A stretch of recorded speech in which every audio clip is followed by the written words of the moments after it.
नमस्कार, आदाब, आप सभी का बहुत बहुत स्वागत। मैं हूं आपके साथ जासमिन शर्मा और मेरे साथ इस वक्त मेरे वरिष्ठ सहयोगी, मेरे fellow senior journalist Rifat Abdullah news room में मौजूद हैं। और इस न्यूज़ रूम से हम ईरान इजराइल युद्ध के दरमियान जो कुछ हुआ उसकी पूरी कहानी समझेंगे, क्योंकि रिफत सर अभी अभी इजराइल से वापस आए हैं और वहाँ पर ज़मीनी हालात क्या थे वो आपको बताएंगे। इससे पहले ट्रंप की बातें, बेंजामिन नेतन्याहू के दावे, ईरान के इरादे, इंटेलिजेंस रिपोर्ट्स, मीडिया रिपोर्ट्स, हमने बहुत कुछ देखा। लेकिन जो ज़मीन पर रहकर आया है, जिसने इस युद्ध को ज़मीन पर कवर किया है, उनसे हम जानेंगे और समझेंगे। रिफत सर, सबसे पहले तो बताइए कैसा एक्सपीरियंस रहा? इजराइल में आप थे, बीरशेवा भी आप गए, किस तरह का एक्सपीरियंस, क्या है ग्राउंड रियलिटी?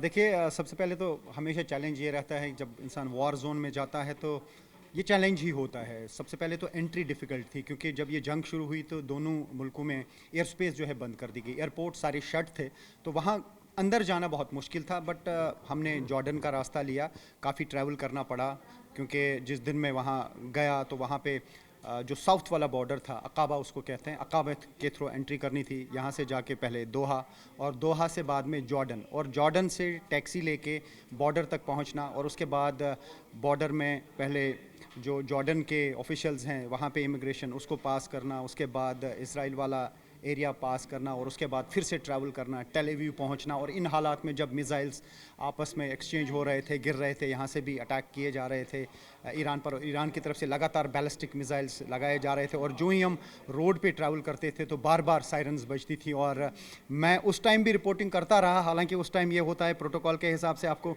कहीं पर भी नज़दीक बंकर जो है, बंकर में घुसना पड़ता है। लेकिन चूंकि दुनिया को दिखाना है कि हो क्या रहा है, जब सब बंकर में जाएंगे, बाहर क्या माहौल रहता है, हाईवे पे क्या माहौल रहता है, तो ये कौन दिखाएगा। तो शुरुआत ही मैंने वहाँ से की। इलात एक एरिया है, ये अकाबा के आगे जब हम पहुँचते हैं, बॉर्डर क्रॉस करके इलात पहुँच गए तो एकदम से सायरन हो गई।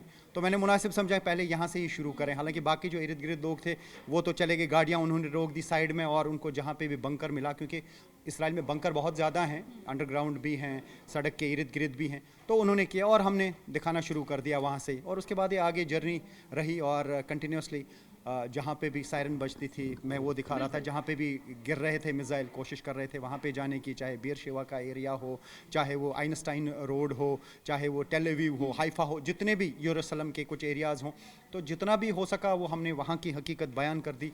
और बाद में आपको मालूम है कि फिर सीज़ फायर हो गया। लेकिन सीज़ फायर अनाउंस होने के बाद भी बीरशेवा पे ईरान ने मिसाइल्स दागे, ज़ोरदार हमला हुआ वहाँ पे। उस टाइम 5 लोगों की मौत हुई थी, 7 जख्मी हुए थे, और उसके बाद काफ़ी देर तक वहाँ पे रेस्क्यू ऑपरेशन चला, क्योंकि काफ़ी लोग मलबे के नीचे दबे थे। तो बहुत चैलेंजिंग रहता है। बट सबसे बड़ा चैलेंज इस बार ये था क्योंकि टेल अवीव का एयरपोर्ट चालू नहीं था।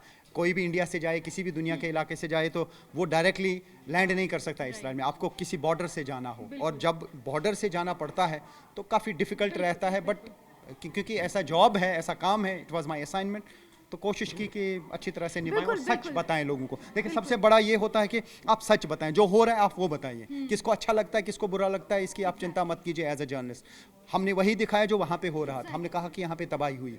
आयरन डोम की बात की जाती थी, हमने कहा कि इवेड कर गए वो मिसाइल्स, तभी तो गिर गए। थार्ड सिस्टम वहाँ पे है यूएस का। यही इम्पॉर्टेंट चीज़ है रिफत सर, क्योंकि जिस तरह से कहा जा रहा है कि इजराइल के पास तो आयरन डोम और कितने सारे उनके अत्याधुनिक हथियार हैं, मतलब वर्ल्ड में इजराइल की एक ऐसी छवि है कि सबसे ज़्यादा टेक्नोलॉजिकली, अगर आर्म्स में बात की जाए, एमिनेशंस में बात की जाए, तो टेक्नोलॉजिकली सबसे ज़्यादा एडवांस इजराइल ही है।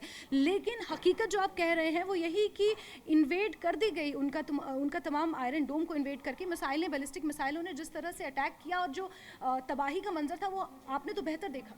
देखिए, बिल्कुल इवेड होता है तब जब स्पीड ज़्यादा होती है मिसाइल्स की। हमने ये देखा कि जो ईरान की तरफ से बैलिस्टिक मिसाइल्स लगाए गए, उनकी स्पीड बहुत ज़्यादा होती है। मैं दर्शकों को बता दूं जो हमें देख रहे हैं, जो एक मैच होता है MACH मैच, मतलब जो हवा की स्पीड, साउंड की स्पीड होती है 1234.8 किलोमीटर की होती है। और अगर 14 मैच का कोई मिसाइल हो, यानी 14 गुना साउंड से भी ज़्यादा स्पीड, ये कितना तेज़ जाएगा, 20 हो, 18 हो। तो इसी तरीके के मिसाइल जब लगाए गए तो वो मान लीजिए 10 लगाए गए, 10 में से 3 गिर गए, 7 जो हैं वो इंटरसेप्ट हो पाए। हर कोई मिसाइल इंटरसेप्ट नहीं हो पाए, क्योंकि it was always a barrage of missile. जब भी मिसाइल लगाए जाते हैं 10-20 एक साथ में, या 10 एक साथ में, कोशिश ये होती है कि कोई टारगेट पे लगे। और was it a part of Iran strategy sir?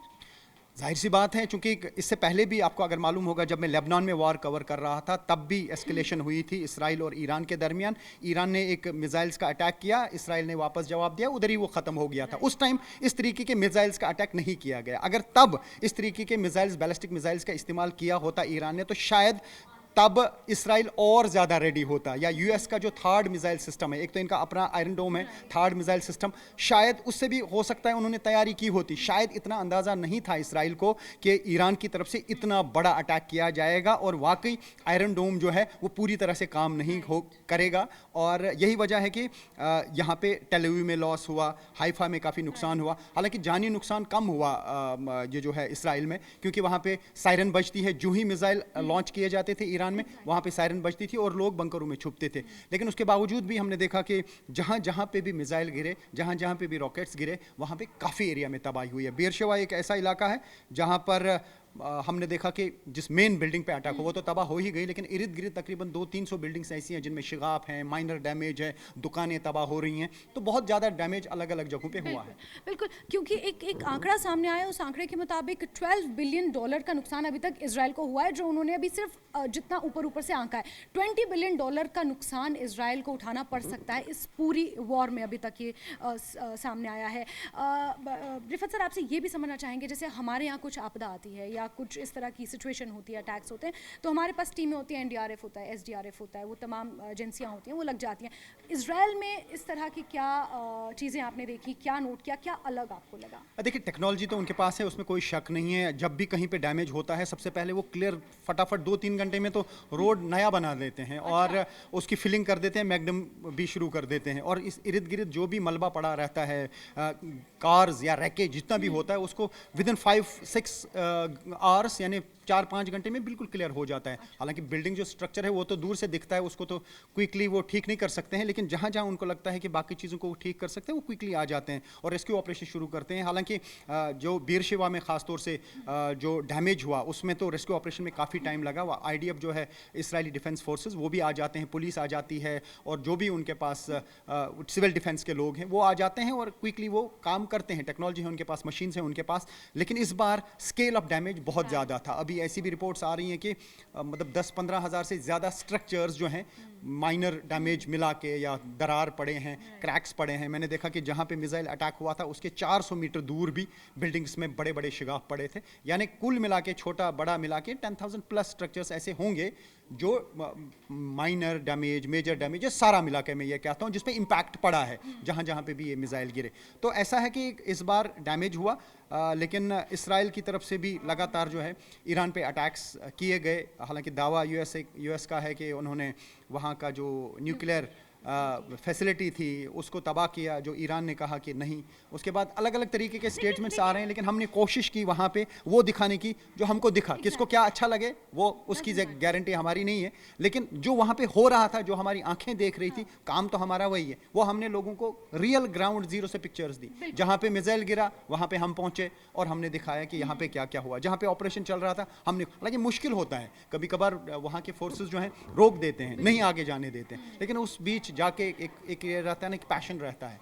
क्योंकि इससे पहले भी मैं युद्ध कवर कर चुका हूँ, तो वहाँ पे भी कोशिश मैंने की कि हर जगह वही सही पिक्चर लोगों तक पहुंचे। इस बीच रिफत सर, ईरान को लेकर जिस तरह का एक नैरेटिव था कि ईरान कैसे मुकाबला करेगा, अमेरिका और इजराइल एक साथ आ गए, क्योंकि हमने कुछ इस तरह की मीडिया रिपोर्ट्स देखी, कुछ इस तरह की हमने स्टोरीज पढ़ी कि ईरान कैसे मुकाबला करेगा। तो क्या हम ये कहें कि अमेरिका और इजराइल इस मुकाबले में थे और ईरान को बहुत कम आंक रहे थे, लेकिन नुकसान इजराइल में बहुत ज़्यादा हुआ ईरान की तरफ से? देखिए, दो चीज़ें हैं। क्यों क्विकली जो है सीज़ फायर किया गया?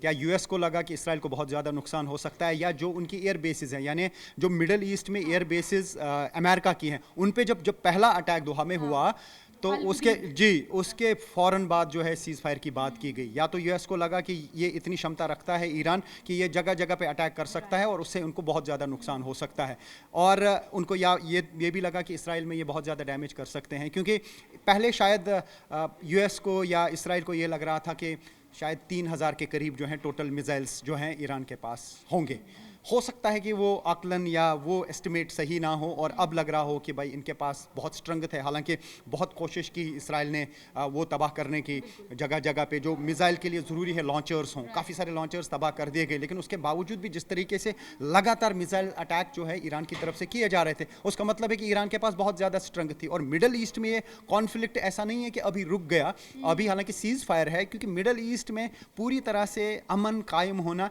It will take long time. I don't think कि बहुत जल्दी हो जाएगा, क्योंकि गजा का इस बीच इशू हमने अभी बहुत सारी इस्लामिक कंट्रीज को भी दो गुटों में बंटते हुए देखा। डाउन अगर हम साउथ ईस्ट एशिया की बात करें, वहाँ पर हमने देखा यूएई एक तरफ, कतर, दोहा, ये तमाम कंट्रीज एक तरफ, और उसके ऊपर जॉर्डन, सीरिया वो एक तरफ। मतलब हमने कहीं ना कहीं इस पूरे मिडिल ईस्ट में भी दो डिवीजन हमने देखे। देखिए, जाहिर सी बात है, अगर हम जॉर्डन की बात करें, उनको समझा जा रहा है कि ये यूएस की बोली बोलते हैं। इसी तरीके से इजिप्ट के बारे में कहा जाता है। अगर सीरिया की बात करें तो आप देखिए कि वहाँ जो प्रेसिडेंट है वो पहले बताया जा रहा था कि अलकायदा के कमांडर रहे हैं, और उसके बाद आपने देखा कि जब सऊदी अरब में जो मीटिंग हुई डोनाल्ड ट्रंप के साथ, उन्होंने कहा कि बड़े स्मार्ट हैं वो, जिनके खिलाफ जो है वो ये कह रहे थे कि ये वांटेड कमांडर हैं और उनके सर पे बहुत पैसा रखा गया था उसको मारने के लिए। तो आप देखिए कि किस तरीके से डायमेंशंस चेंज हो जाते हैं, किस तरीके से स्ट्रैटेजी चेंज हो जाती है। हो सकता है कि यूएस को लग रहा होगा कि सीरिया की ज़रूरत पड़ेगी ईरान को रोकने के लिए कि वो हिजबुल्लाह को सामान ना भेजे सीरिया के थ्रू। भी एक बहुत बड़ा फैक्टर है, वो एक वो भी देखिए, स्ट्रेट ऑफ हार्मोज जब बंद करने की धमकी दी ईरान ने और बंद कर दिया, उसके बाद जो है हलचल पैदा होगी, क्योंकि तेल की कीमतें बहुत बढ़ सकती हैं। ऐसा समझा जा रहा है 20-25% कारोबार जो तेल का होता है वो इसी रास्ते से होता है, और जब वो बंद होगा तो यूएस को भी नुकसान होगा, इसराइल को नुकसान होगा, और नेबरिंग कंट्रीज को नुकसान होगा, अरब कंट्रीज को भी नुकसान हो सकता है ट्रेड करने में। हो सकता है इन सब चीज़ों को मिला के ये हम समझ सकते हैं कि इस बार इसराइल के लिए सब कुछ ठीक नहीं रहा। ईरान ने कहीं ना कहीं मजबूर कर दिया यूएस को या इसराइल को सीज फायर पर आने के लिए। हालांकि अगर इसराइल की तरफ से या यूएस की तरफ से रजामंदी नहीं होती तो सीज फायर नहीं होता। तो इनिशिएट जो है ट्रंप ने किया। ट्रंप तो इसराइल का दोस्त है। ईरान के खिलाफ उन्होंने इतना बड़ा ऑपरेशन लॉन्च किया और दावा किया कि जो उन्होंने बॉम्बर्स का इस्तेमाल किया, BGU 57 बॉम्ब जो गिराए गए, वो 30,000 पाउंड का एक बम होता है। तो उन्होंने शायद 11 और 12 बॉम्ब्स लगा दिए और न्यूक्लियर फैसिलिटी को तबाह किया। उसके बाद क्यों उनको मजबूर होना पड़ा कि वो सीज फायर अनाउंस करें? उसके बाद दोनों मुल्कों ने मान लिया, लेकिन अनाउंसमेंट तो डोनाल्ड ट्रंप की तरफ से आई। तो उसका मतलब है कि कहीं ना कहीं उनको लगा कि इस बार उनके पाले में जो है ये गेंद नहीं आ रही है। यस, हो सकता है जैसे आपने एब्सोल्युटली जो शुरू में मैंने कहा था कि शायद उन्होंने इस तरीके से आकलन नहीं किया होगा कि भाई ईरान के पास इतनी स्ट्रेंथ है। उन्होंने सोचा होगा जंग शुरू हो जाएगी, ईरान कुछ नहीं कर पाएगा, हमें डैमेज नहीं कर पाए, हमारे पास आयरन डोम है, हमारे पास थार्ड है, तो हम मुकाबला कर लेंगे। लेकिन थार्ड और आयरन डोम के बीचों बीच मिसाइल गिरते रहे और वो परेशान होते रहे। और दूसरा कि डैमेज, आपने ये भी कहा कि बहुत ज़्यादा नुकसान हुआ। नुकसान इतना ही नहीं हुआ, जितने भी मिसाइल्स वहाँ से दागे गए या ड्रोन दागे गए, उसको इंटरसेप्ट करने के लिए जितने मिसाइल्स का इस्तेमाल होता है, एक तो मिसाइल्स की कमी पड़ जाती है और वो बहुत पैसे उसके लिए दरकार होते हैं। So it's a huge loss for Israel also. बिल्कुल।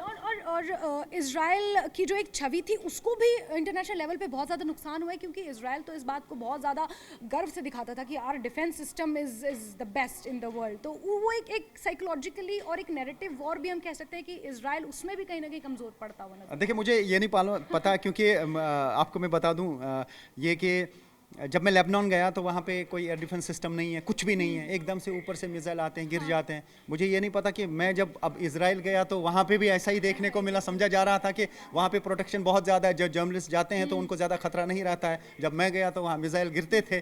तो मैं वही कह रहा हूँ कि क्या ये कोइंसिडेंस था कि जहाँ मैं जाता हूँ वहाँ पे आयरन डोम एयर डिफेंस सिस्टम जो है अच्छी तरह से काम नहीं करता है, या फिर ईरान के जो है, मैं तो ये समझता हूँ, खैर ये तो लाइटर नोट में था। Iran was not prepared, but Iran showed its strength. Iran ने ये बता दिया कि वाकई हमारे पास हैं ऐसे मिसाइल। हो सकता है आज तक छुपा के रखे हों और मोसाद को पता नहीं चला हो, क्योंकि उनके इंटेलिजेंस बड़ी स्ट्रांग मानी जाती है कि पिन पॉइंट। लेकिन एक चीज़ मानना पड़ेगा कि जो पहला अटैक इसराइल की तरफ से किया गया उसमें बहुत लॉस ईरान को हुआ, क्योंकि मिलिट्री लीडरशिप को टारगेट किया गया, साइंटिस्ट को टारगेट किया गया, 17 टॉप साइंटिस्ट मारे गए। तो ये कहा जा सकता है कि ईरान को भी बहुत ज़्यादा नुकसान हुआ, लेकिन जो तवक्का शायद इसराइल की थी उसके उलट हो गया। बिल्कुल बिल्कुल। सर, एक आखिरी सवाल आपसे जानना चाहूँगी। सीज फायर के बाद अभी जो ये शांति है, ट्रंप चाह रहे हैं कि ईरान से सीधी बात हो जाए, इजराइल एकदम से शांत बैठ गया है, क्या ये किसी बड़े युद्ध का संकेत है? कहते हैं ना कि तूफान से आने के पहले की शांति, आपको क्या लगा ग्राउंड पर, आपने कुछ ऐसे महसूस किया जब आप वापस आए? देखिए, मिडल ईस्ट को मैं पिछले 2 साल से बहुत क्लोजली ट्रैक कर रहा हूँ, और जिस तरीके से मैंने वॉर कवर किया, आपने देखा कि मैं दावे के साथ कह सकता हूँ कि हमारे ग्रुप ने, न्यू नेटवर्क 18 ने जो कवरेज लेबनान से दिखाई, शायद ही किसी और ने कोशिश की हो। साउथ लेबनान, नाबाती का एरिया, मैं पहला रिपोर्टर था जो वहाँ पे पहुँचा, और इर्द गिर्द हर तरफ से तबाही तबाही दिख रही थी। मतलब ज़िंदगी को ख़तरे में डाल के कोशिश की कि जो हमारे नाजरीन हैं, जो हमारे देखने वाले हैं, उन तक रियल इन्फॉर्मेशन पहुँचे, और बहुत देर तक मैं वहाँ पे रहा। और उसके बाद एक अंडरस्टैंडिंग आती है मिडिल ईस्ट। देखिए, यहाँ बैठ के, दिल्ली में बैठ के या कहीं जाके बैठ के, स्टूडियो में बैठ के एक अंडरस्टैंडिंग नहीं होती है कि कहाँ पे क्या हो रहा है, किस पोजीशन पे ग्लोबली कौन सी एरिया है, जोग्राफिकल कंडीशंस क्या हैं, वहाँ की इकोनॉमिकल कंडीशंस क्या हैं। क्योंकि मिडिल ईस्ट पूरा मैं घूम के आया, जितने भी एरियाज़ हैं उनको टच किया, तो जैसे जॉर्डन है, चाहे इजिप्ट का एरिया हो, इवन गाज़ा का बॉर्डर का एरिया हो, लेबनान का एरिया हो, सीरिया का एरिया हो, या कुवैत का एरिया हो, दोहा का एरिया हो, ये सब, दुबई का एरिया हो, ये सब मैं देख के आया हूँ। तो एक अंडरस्टैंडिंग मेरी ये है कि अभी बहुत जल्द मिडिल ईस्ट में पीस आने वाला नहीं है। देखिए, गाज़ा का, सीरिया में कब क्या होगा किसी को नहीं मालूम, यमन में कब क्या होगा किसी को नहीं मालूम। और ख़ास तौर से जब तक गाज़ा का इशू है, क्योंकि गाज़ा पर सबकी नज़रें, पूरी दुनिया की, ये नहीं कि खाली मुस्लिम कंट्रीज़ की, बल्कि दुनिया, चाहे वो यूनाइटेड नेशंस हो, क्योंकि वहाँ पे हकीकत में प्रॉब्लम चल रही है। लोगों को लगातार टारगेट किया जा रहा है, बच्चे मारे जा रहे हैं।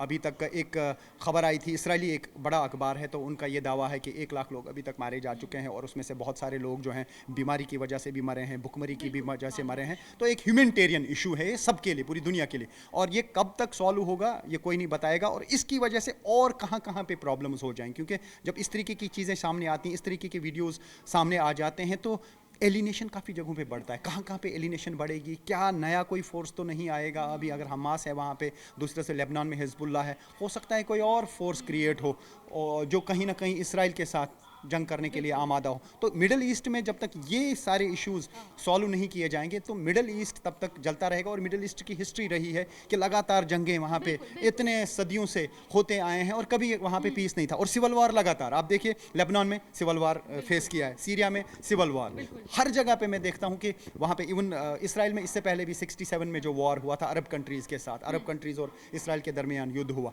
तो ये सब चीज़ें हैं, अभी इश्यूज़ बहुत ज़्यादा हैं, फ़लस्तीन के इश्यूज़ बहुत ज़्यादा हैं।